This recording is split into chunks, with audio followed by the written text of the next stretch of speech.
Good morning everyone. আজকে 17 তারিখ জানুয়ারি মাসের, আর এখন 9টা বাজে। আমি একটু হাঁটতে বেরিয়েছিলাম, বেরোনোর পরে এসছে একটু নদীর ধারের দিকে, কারণ কালকে স্নোফল তো হচ্ছিল, কিন্তু রাত্রের দিকে আর হয়নি সেইভাবে।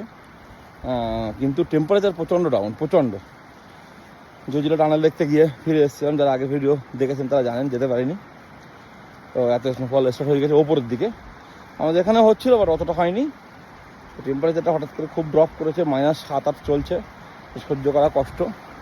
তারপরে সকালবেলা হাঁটতে বেরিয়েছি, কারণ নেচার খুব ভালো লাগে আমার।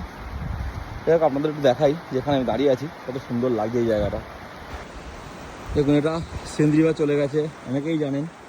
এখানে গরমের সময় এসে বিকালে করে বসতাম, কালকেও এসেছিলাম এখানে একবার, তখন স্নোফল কন্টিনিউ ছিল।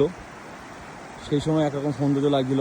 সকালবেলা কনকনে রোদ বেরিয়ে গেছে, পাহাড়ের মাথাগুলো স্নোতে ঢেকে গেছে এবং সেগুলো মেল্ট হচ্ছে। সেখান থেকে দেখুন কীভাবে বাষ্প উঠছে, যেহেতু রোদ পড়ছে, কনকনে রোদ, সেই জন্য। নিচে দেখুন পুরো স্নোতে সাদা। আর এদিক থেকে আপনার মনে সিন্ধ বয়ে চলেছে, সব লাল লাল হয়ে গেছে গাছের মাথাগুলো, পাতাবিহীন সব গাছ। আর যখন আপনারা বসন্তকালে আসবেন সেই সৌন্দর্য আলাদা, আপেলের সময় আসবেন তখন একরকম সৌন্দর্য। কাশ্মীরের এক এক সময় এক রকম সৌন্দর্য, বিভিন্ন ঋতুতে কাশ্মীর বিভিন্ন রকম।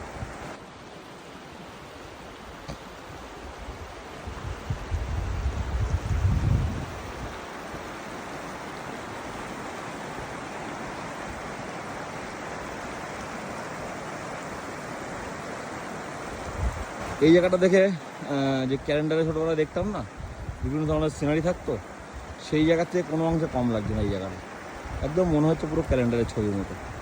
এই জায়গাটা দেখুন, এখানে কিছু ছবিও তুলবো আমি, খুব সুন্দর লাগছে। যাই হোক, এখন বাড়ির দিকে যাই, দেখি যদি আজকে বিকালের দিকে জজিলা টানেল দেখতে যেতে পারি, তাহলে অবশ্যই আপনাদের সঙ্গে শেয়ার করব।